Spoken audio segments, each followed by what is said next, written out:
नमस्कार दोस्तों, मेरा नाम है राहुल यादव और आप सभी का स्वागत है इन्वेस्ट राइट की एक नई वीडियो में।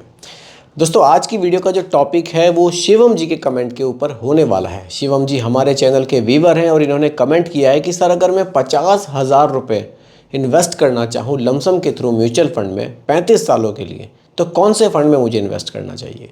देखिए, ड्यूरेशन बहुत बढ़िया है। 35 साल के लिए अगर वाकई आप 50,000 रुपये निवेश करना चाहते हैं तो ऐसा एक फ़ंड आपको आज की वीडियो में बताऊंगा जिसमें आपको लॉन्ग टर्म में काफ़ी बढ़िया बेनिफिट्स देखने को मिल सकते हैं। तो दोस्तों, आप सभी लोग वीडियो को बहुत ही ध्यान से देखिएगा और समझिएगा, क्योंकि यहाँ एक चीज़ मैं आप सभी को समझाऊंगा बिल्कुल सिंपल भाषा में। तो चलिए दोस्तों, वीडियो को स्टार्ट करते हैं। सबसे पहले फ़ंड का नाम ही मैं आप लोगों को बता देता हूँ। फ़ंड का नाम है क्वांट स्मॉल कैप। फंड का नाम है क्वांट स्मॉल कैप। अब देखिए, स्मॉल कैप कैटेगरी ही क्यों? स्मॉल कैप कैटेगरी इसलिए क्योंकि ड्यूरेशन हमारे पास 35 साल की है। 35 साल की ड्यूरेशन दोस्तों बहुत लंबी होती है। स्मॉल कैप कैटेगरी के जो फंड्स हैं ये लॉन्ग ड्यूरेशन में आपको अच्छे रिटर्न्स बनाकर दे सकते हैं। देखिए, स्मॉल कैप के फंड्स कम समय के लिए इसलिए मैं आपको सजेस्ट नहीं करता हूं क्योंकि मार्केट में उतार चढ़ाव हमें काफ़ी देखने को मिलता है। लेकिन जब हम लंबी अवधि के लिए पैसे को निवेश करेंगे, जो मार्केट का उतार चढ़ाव होगा, उसके बाद जब हमें एक औसत रिटर्न देखने को मिलेगा तो काफ़ी बढ़िया देखने को मिलेगा। मार्केट का देखिए, मार्केट का अगर आप ग्राफ देखें तो मार्केट अप डाउन हमेशा चलती है। लेकिन अगर आप ओवरऑल मार्केट का ग्राफ देखेंगे, मार्केट यहाँ से स्टार्ट हुई थी और यहाँ चली गई, तो लॉन्ग टाइम में मार्केट आपको हमेशा बढ़ती हुई दिखाई देती है। इसीलिए लंबी अवधि के लिए अगर आप पैसे को निवेश कर रहे हैं तो स्मॉल कैप कैटेगरी आपके लिए एक बढ़िया ऑप्शन हो सकती है। तो चलिए डिटेल में समझते हैं स्मॉल कैप कैटेगरी के फंड को, कैसे इसके रिटर्न्स हैं, कैसे इसकी परफॉर्मेंस है, और अगर 50,000 रुपये हम इतने लंबे समय के लिए इसमें निवेश करते हैं तो हमारे पैसे की वैल्यू क्या बन सकती है। तो चलिए समझते हैं क्वांट स्मॉल कैप फंड के बारे में। सबसे पहले फंड साइज़ की बात करूं, 20,164 करोड़। देखना होगा कि कितना पैसा लोगों ने इस फंड में निवेश किया है, तो वो निवेश किया है 20,164 करोड़ रुपए। एक्सपेंस रेशियो की बात करूं, 0.64% का एक्सपेंस रेशियो यहाँ देखने को मिलता है। दोस्तों, एक्सपेंस रेशियो वो खर्चे होते हैं जो कोई म्यूचुअल फंड कंपनी हमसे चार्ज करती है हमारे फंड को मैनेज करने के लिए। बात करते हैं होल्डिंग्स की। देखिए, होल्डिंग्स एक मेन फैक्टर है जहाँ से आपको बेटर आइडिया होगा कि आपको ये फंड कैसे रिटर्न्स बनाकर दे सकता है।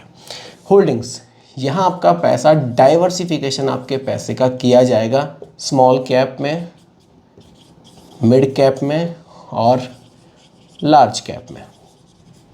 देखिए दोस्तों, स्मॉल कैप बहुत छोटे साइज़ की कंपनियां होती हैं और ये एक स्मॉल कैप कैटेगरी का ही फंड है। थोड़ा सा बेसिक आपको अगर मैं इस फंड का बताऊं, मिनिमम 65% पैसा ये fund quant small cap minimum 65% जो पैसा है वो उन कंपनियों में निवेश करेगा जिनकी रैंकिंग 251 से लेकर 500 तक होगी, या जिन कंपनियों का AUM 5,000 करोड़ रुपए से कम होगा। यानी कि छोटे साइज़ की कंपनियों में ज़्यादा निवेश करेगा। और देखिए, छोटे साइज़ की कंपनियों में ग्रोथ के चांसेस ज़्यादा होते हैं अगर आप बड़े साइज़ की कंपनी से कंपेयर करेंगे, क्योंकि जो बड़ी कंपनियां हैं वो वेल स्टेबलाइज्ड कंपनियां हैं, उनकी जो ग्रोथ है वो बहुत धीरे धीरे होती है, लेकिन वहाँ रिस्क कम रहता है। लेकिन जो छोटे साइज़ की कंपनियां हैं, यहाँ अपॉर्चुनिटी ज़्यादा है, तो यहाँ चांसेस ज़्यादा है कि ये फंड्स आगे चलकर ज़्यादा रिटर्न्स बना सकते हैं। तो यहाँ आपका मैक्सिमम पैसा स्मॉल कैप कैटेगरी में ही निवेश किया जाएगा।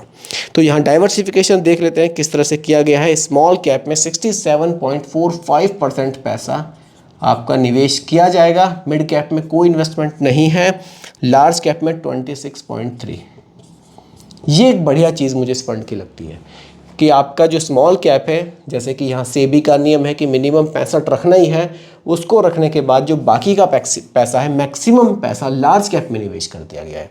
लार्ज कैप का मतलब है इंडिया की टॉप 100 कंपनीज।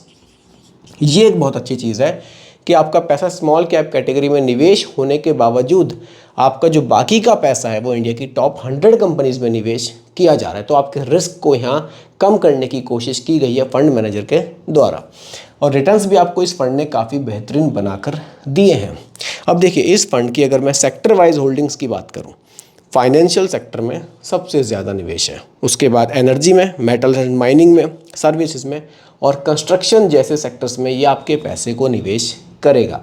अगर टॉप होल्डिंग्स देखें तो रिलायंस इंडस्ट्रीज़ में सबसे ज़्यादा पैसा निवेश किया गया है, जियो फाइनेंशियल सर्विसेज में, आईआरबी इंफ्रास्ट्रक्चर डेवलपमेंट लिमिटेड में, हिंदुस्तान कॉपर लिमिटेड में और आरबीएल बैंक जैसे स्टॉक्स में आपका मेजर पैसा निवेश किया गया है। तो ओवरऑल अगर देखें पोर्टफोलियो फंड का तो बहुत ज़बरदस्त है, काफ़ी पोटेंशियल यहाँ दिखाई दे रही है कि लॉन्ग टर्म में अच्छे रिटर्न्स ये फंड बनाकर हमें दे सकता है। देखिए, किसी भी म्यूचुअल फंड में कभी भी कोई मैजिक नहीं होता। लोग कहते हैं कि सर बहुत ज़्यादा पैसा बन जाता है, मैजिक नहीं है। आपको म्यूचुअल फंड सही सिलेक्ट करना आना चाहिए।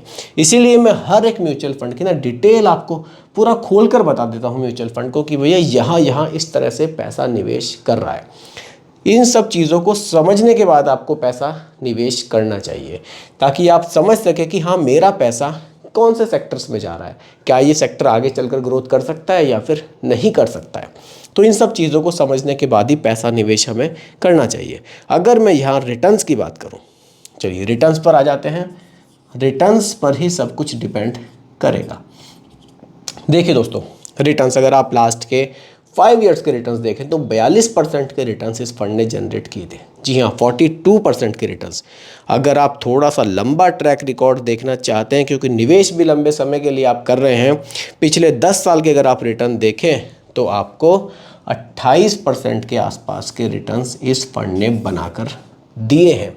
तो रिटर्न्स काफ़ी ज़बरदस्त इस फंड ने हमें बनाकर दिए हैं। पास्ट परफॉर्मेंस फंड की बहुत ही ज़बरदस्त हमें देखने को मिली है।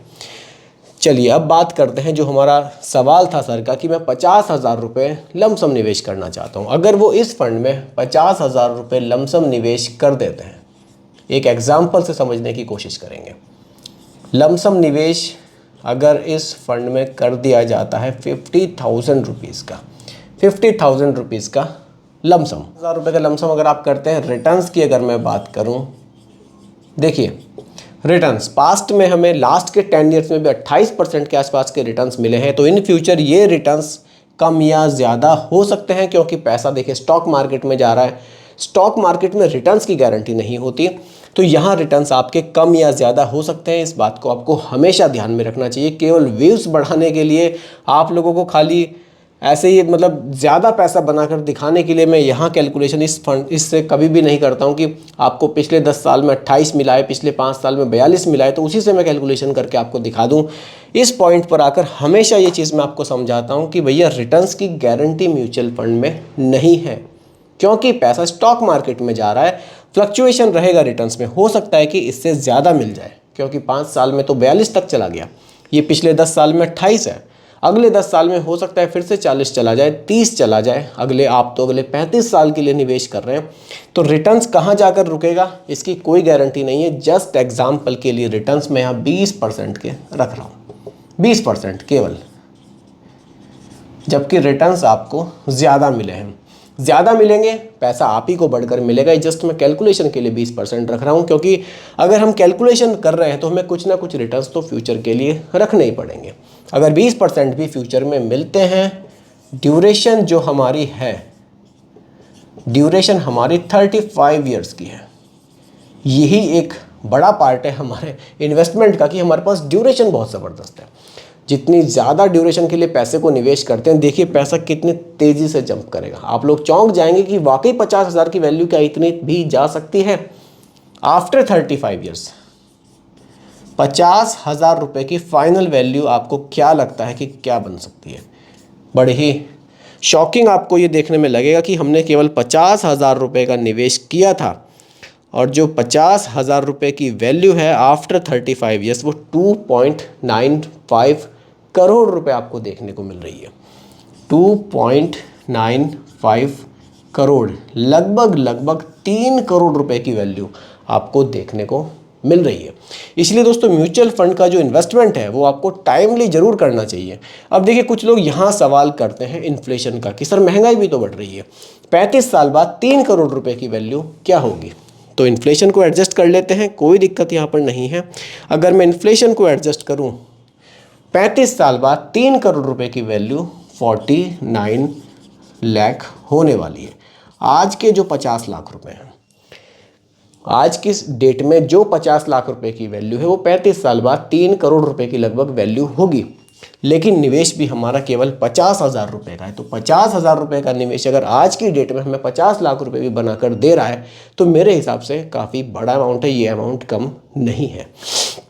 तो दोस्तों उम्मीद करता हूँ कि टॉपिक आपको पूरी तरह से क्लियर हुआ होगा। फिर भी कोई कन्फ्यूज़न हो आप मुझे दोबारा कमेंट कीजिएगा, रिप्लाई मैं आपको ज़रूर करूँगा। बाकी दोस्तों रिकमेंडेशन नहीं है, केवल एजुकेशनल पर्पस वीडियो आप लोगों के लिए बनाया गया है। वीडियो कैसी लगी कमेंट में ज़रूर बताइएगा, पसंद आई हो तो लाइक शेयर भी कीजिएगा, और मेरे चैनल पर अगर आप नए हैं इसको भी सब्सक्राइब आप ज़रूर कीजिएगा।